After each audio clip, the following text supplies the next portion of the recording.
Supreme court के फटकार के 2 दिन बाद कोलकाता के डॉक्टर जो सरकारी आरजीकर मेडिकल कॉलेज और अस्पताल में एक प्रशिक्षु डॉक्टर के बलात्कार और हत्या के खिलाफ प्रदर्शन कर रहे हैं, अपनी मांगों के संबंध में मुख्यमंत्री ममता बनर्जी से बातचीत करने के लिए सहमत हो गए हैं। सुप्रीम कोर्ट ने कोलकाता के प्रदर्शनकारियों डॉक्टरों से अपना आंदोलन खत्म करने और काम पर लौटने को कहा था। हालांकि डॉक्टरों ने मंगलवार को अदालत की समय सीमा का उल्लंघन किया और अपना आंदोलन जारी रखा। हालांकि अब उन्होंने बनर्जी के कार्यालय को एक ईमेल भेजकर उनसे मिलने का समय मांगा है। वे पीड़िता के लिए न्याय की मांग कर रहे हैं।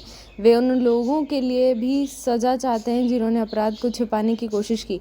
डॉक्टरों के प्रतिनिधि डॉक्टर अनिकेत मंडल ने बताया कि प्रदर्शनकारी मुख्यमंत्री से बातचीत करने के लिए तैयार हैं। भाजपा समर्थित सिख समूह दिल्ली में कांग्रेस की सोनिया गांधी के आवास तक विरोध मार्च निकाल रहा है। यह विरोध राहुल गांधी द्वारा अमेरिका में देश में सिख समुदाय को प्राप्त धार्मिक स्वतंत्रता पर की गई टिप्पणी पर किया जा रहा है। उनका तर्क है कि कांग्रेस शासन के मुकाबले भाजपा सरकार में वे अधिक सुरक्षित है। वे मांग कर रहे हैं कि गांधी अपनी टिप्पणी के लिए माफ़ी मांगे। अमेरिका की अपनी 3 दिवसीय यात्रा के दौरान गांधी ने कहा था कि भारत में लड़ाई राजनीति के बारे में नहीं है। श्रोताओं में से एक सिख सदस्य ने उनका नाम पूछते हुए गांधी ने कहा था, लड़ाई इस बात पर है कि क्या उन्हें एक सिख के रूप में भारत में पगड़ी पहनने की अनुमति दी जाएगी, क्या उन्हें एक सिख के रूप में भारत में कड़ा पहनने की अनुमति दी जाएगी, या क्या उन्हें एक सिख के रूप में गुरुद्वारे जाने की अनुमति दी जाएगी। यही लड़ाई है और केवल उनके लिए ही नहीं बल्कि सभी धर्मों के लिए। इस टिप्पणी ने देश में नाराजगी पैदा कर दी है और भाजपा ने उस पर विदेश में आदतन राष्ट्र विरोधी टिप्पणियां करने का आरोप लगाया है, जो विपक्ष के नेता के रूप में उनकी वर्तमान स्थिति को देखते हुए विशेष रूप से गंभीर है। केंद्रीय मंत्री हरदीप सिंह पुरी ने गांधी की टिप्पणियों को भयावह कहा और उन पर विदेश में खतरनाक अखियान फैलाने का आरोप लगाया है। हिमाचल प्रदेश के शिमला जिले के उपनगर संजौली में हजारों स्कूली बच्चों के एक अप्रिय स्थिति में फंस गए, जहां बुधवार को एक मस्जिद को लेकर सांप्रदायिक तनाव व्याप्त हो गया, क्योंकि प्रदर्शनकारियों और पुलिस के बीच आमना सामना हुआ। छात्रों के माता पिता और अभिभावकों सहित निवासियों ने स्थानीय प्रशासन की आलोचना की, क्योंकि परिवीक्षा आदेशों के अनुसार 5 या उससे अधिक लोगों के एकत्र होने पर रोक है, लेकिन इसके बावजूद शैक्षणिक संस्थानों को खुला रखने की अनुमति दी गई। बढ़ते तनाव के बीच वे अपने बच्चों को लेने के लिए स्कूल की ओर भागते देखे गए। संजौली के इंजन घर वार्ड की निवासी संतोष देवी ने कहा, मेरा 7 वर्षीय बेटा अनुज आमतौर पर अपने दोस्तों के साथ अकेले ही स्कूल से घर आता है, लेकिन आज मुझे उसके स्कूल से एक संदेश मिला जिसके इलाके में तनाव के कारण मुझे उसे लेने के लिए कहा गया था। मैंने एक पल भी बर्बाद नहीं किया और स्कूल की ओर दौड़ पड़ी। रास्ते में मुझे बड़े बड़े बैरिकेड मिले जहां नारे लगाए जा रहे थे। पुलिस द्वारा लाठीचार्ज करने के बाद ही इलाके को खाली कराया जा सका। संजौली के डिंगूधार के मनोज शर्मा ने कहा, प्रशासन को आज शिक्षण संस्थान बंद रखने चाहिए थे।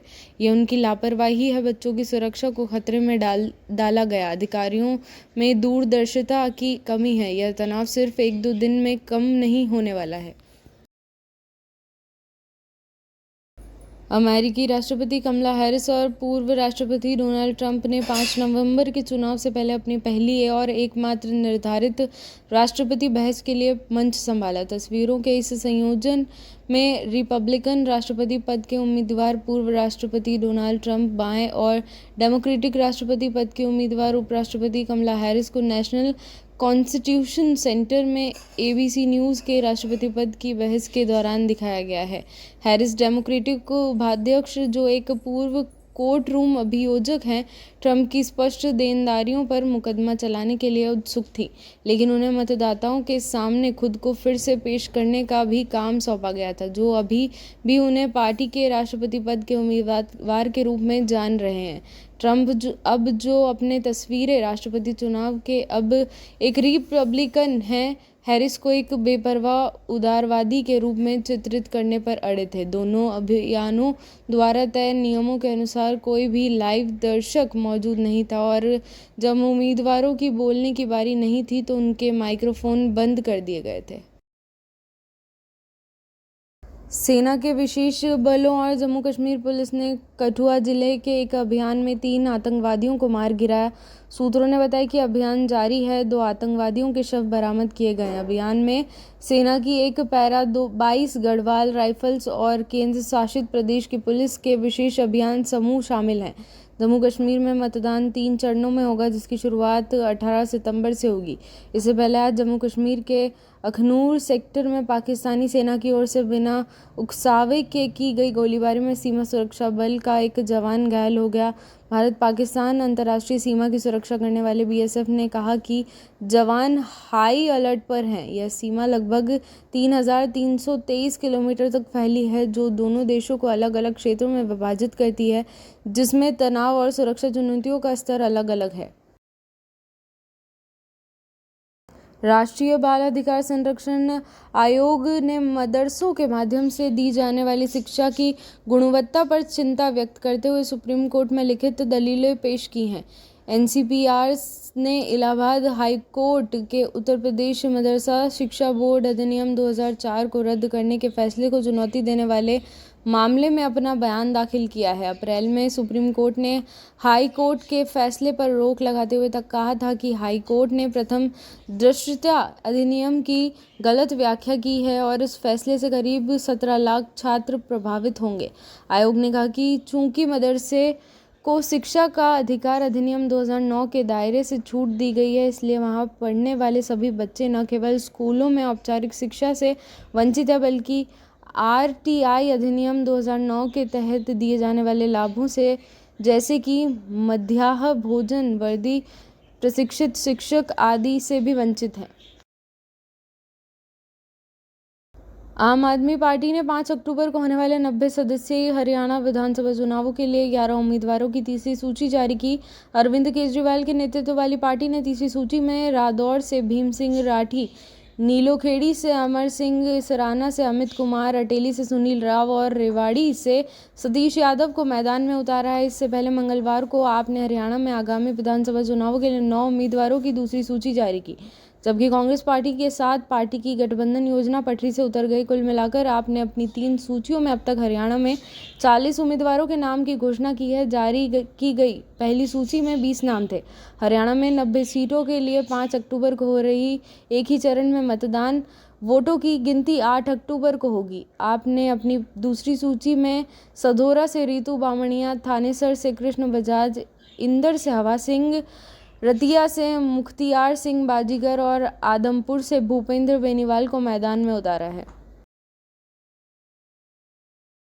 मणिपुर में चल रही झड़पों के बीच मणिपुर सरकार ने सार्वजनिक सुरक्षा की रक्षा और झूठी सूचनाओं के प्रसार को रोकने के लिए 3 जिलों में 5 दिनों के लिए इंटरनेट निलंबन और कर्फ्यू लगा दिया है। 2 युद्धरत समुदाय मेइतेई और कुकी पिछले साल से रुक कर संघर्ष कर रहे हैं। जब राज्य को कुकी के विशेष आर्थिक लाभ और नौकरियों और शिक्षा में कोटा मेइतेई को भी देने के लिए अदालत के आदेश दिए गए थे। आंतरिक मणिपुर से कांग्रेस सांसद ए बिमोल ओकैजाम ने केंद्रीय गृह मंत्री अमित शाह को पत्र लिखा और चल रही अशांति में अवैध प्रवासियों, विदेशी तत्वों और अवैध ड्रग माफिया की संलिप्तता के आरोपों की गहन जांच की मांग की।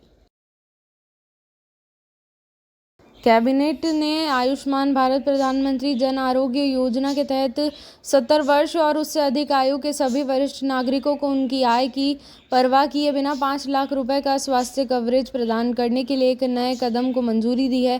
केंद्रीय सूचना और प्रसारण मंत्री अश्विनी वैष्णव ने कहा कि इस फैसले से देश भर के 4.5 करोड़ परिवारों को फायदा होगा। 70 वर्ष और उससे अधिक आयु के वरिष्ठ नागरिकों को स्वास्थ्य सेवा कवरेज के लिए आयुष्मान भारत प्रधानमंत्री जन आरोग्य योजना के तहत एक अलग कार्ड मिलेगा। जो लोग पहले से ही EBPMJEY के तहत कवर हैं, उन्हें अपने परिवार के वरिष्ठ नागरिकों के लिए विशेष रूप से 5 लाख रुपए प्रति वर्ष का अतिरिक्त टॉप अप मिलेगा। अन्य सार्वजनिक स्वास्थ्य बीमा योजनाओं से पहले से ही लाभान्वित होने वाले वरिष्ठ नागरिक या तो अपनी वर्तमान आयुष्मान योजना को जारी रख सकते हैं या ABPMJBI के तहत कवरेज का विकल्प चुन सकते हैं। आयुष्मान भारत योजना क्या है? केंद्र ने एक बयान में कहा कि आयुष्मान भारत प्रधानमंत्री जन आरोग्य योजना दुनिया की सबसे बड़ी सार्वजनिक रूप से वित्त पोषित स्वास्थ्य आश्वासन योजना है। यह माध्यमिक और तृतीयक देखभाल अस्पताल में भर्ती होने के लिए प्रतिवर्ष प्रति परिवार 5 लाख का स्वास्थ्य कवरेज प्रदान करता है। ये योजना 12.34 करोड़ परिवारों को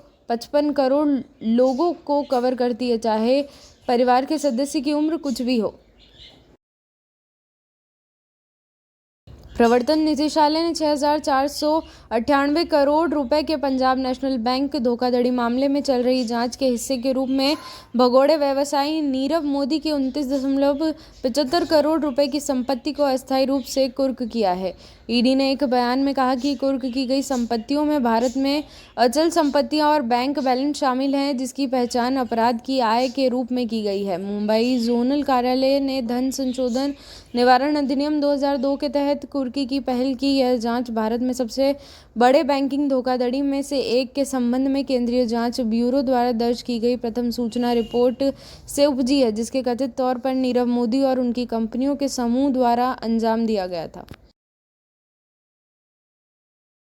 भारतीय जनता पार्टी ने कांग्रेस अध्यक्ष मल्लिकार्जुन खड़गे पर पलटवार करते हुए कहा कि अगर विपक्षी दल इंडिया ब्लॉक सत्ता में आता है तो सभी भाजपा नेता जेल में होते। जम्मू कश्मीर में एक जनसभा को संबोधित करते हुए खड़गे ने 2024 के लोकसभा चुनावों में इंडिया ब्लॉक के प्रदर्शन की सराहना की और कहा कि अगर कांग्रेस ने 20 और सीटें जीती होती तो चीज़ें अलग होती। खड़गे ने कहा कि वे कहते हैं 400 पार 400 पार, आपकी 400 सीटें कहाँ हैं? वे इस बार 240 पर रुक गए। अगर हमारे पास 20 सीटें और होती तो यह सभी लोग जेल में होते और वे कहाँ रहने के लायक हैं। इसलिए मैं सभी से अपील करता हूं कि वे गुस्सा न करें बल्कि लड़ें। आपका कप्तान मजबूत और निडर है, यहाँ हर कोई निडर है। नेता जम्मू कश्मीर में किसी भी समस्या को हल करने में मदद करने के लिए यहाँ है।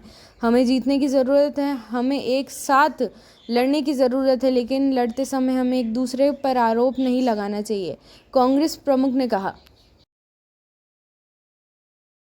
वरुण धवन ने मलाइका अरोड़ा के पिता की मृत्यु के बाद फोटोग्राफरों के आचरण पर अपनी निराशा व्यक्त करने के लिए अपने इंस्टाग्राम हैंडल का सहारा लिया।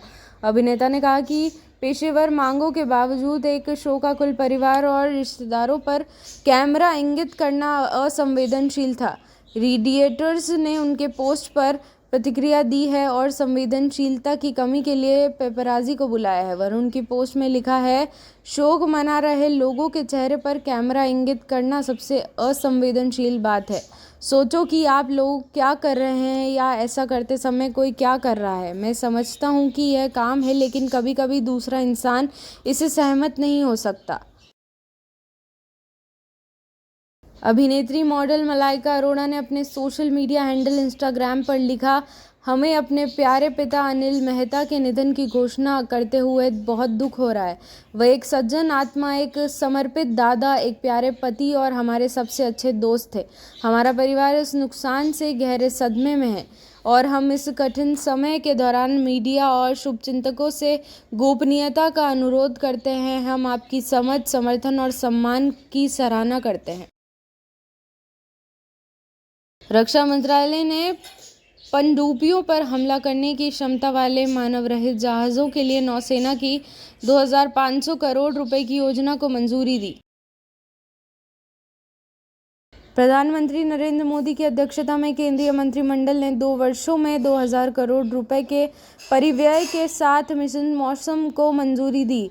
मिशन मौसम, जिसे मुख्य रूप से पृथ्वी विज्ञान मंत्रालय द्वारा कार्यान्वित किया जाएगा, को भारत के मौसम और जलवायु से संबंधित विज्ञान अनुसंधान और सेवाओं को ज़बरदस्त बढ़ावा देने के लिए एक बहुआयामी और परिवर्तनकारी पहल माना जाता है। यह नागरिकों और अंतिम मील उपयोगकर्ताओं सहित हितधारकों को चरम मौसम की घटनाओं और जलवायु परिवर्तन के प्रभावों से निपटने में बेहतर ढंग से तैयार करने में मदद करेगा। महत्वाकांक्षी कार्यक्रम लंबे समय से समुदायों, क्षेत्रों और पारिस्थितिकी प्रणालियों में क्षमता और लचीलेपन को व्यापक बनाने में मदद करेगा।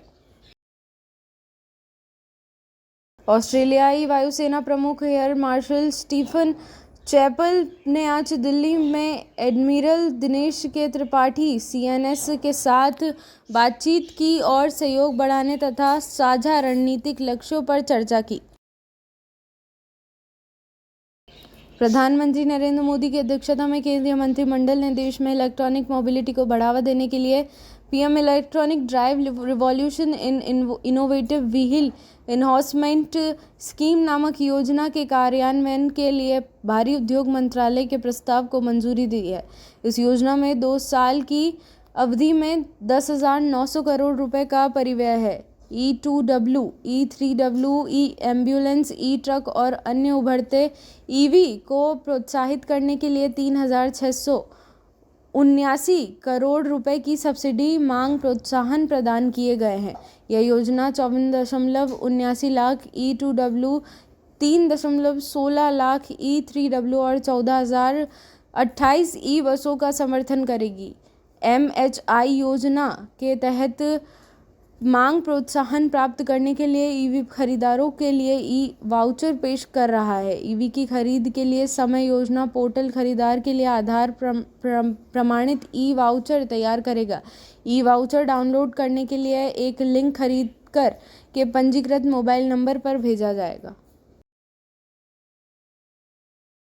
चंडीगढ़ में एक घर में संदिग्ध विस्फोट हुआ। चंडीगढ़ एएसपी कंवरदीप कौर ने कहा, यहां एक छोटा प्रेशर टाइप विस्फोट हुआ जिसके कारण खिड़कियां और कुछ गमले क्षतिग्रस्त हो गए। सीएफएसएल की टीम पहुंच गई है। सभी साक्ष्य जुटाए जा रहे हैं। जांच जारी है। शिकायतकर्ता ने कहा कि 2 संदिग्ध लोग एक ऑटो में आए और ग्रेनेड फेंका। शिकायतकर्ता ने उन्हें देखा। टीमें उनकी तलाश कर रही है। कुछ विस्फोट हुआ है। हम विस्फोट के कारणों की जांच कर रहे हैं। भारतीय सेना प्रमुख जनरल उपेंद्र द्विवेदी कहते हैं, जहां तक शिक्षा कौशल विकास का सवाल है, आप जानते हैं कि हमारे पास बहुत सारे आर्मी पब्लिक स्कूल हैं और हमारे पास आर्मी गुडविल स्कूल है जो एक प्रमुख भूमिका निभा रहे हैं। कौशल विकास कार्यक्रम आ रहे हैं। लद्दाख की ओर से सीईसी ने हमें एक सुझाव दिया कि आपके पास एक वेबसाइट क्यों नहीं है जहां सभी दिग्गज एक दूसरे से जुड़ सके। हम इस पर काम कर रहे हैं। मध्य प्रदेश के मुख्यमंत्री मोहन यादव ने दिल्ली में केंद्रीय वाणिज्यिक एवं उद्योग मंत्री पीयूष गोयल से शिष्टाचार भेंट की।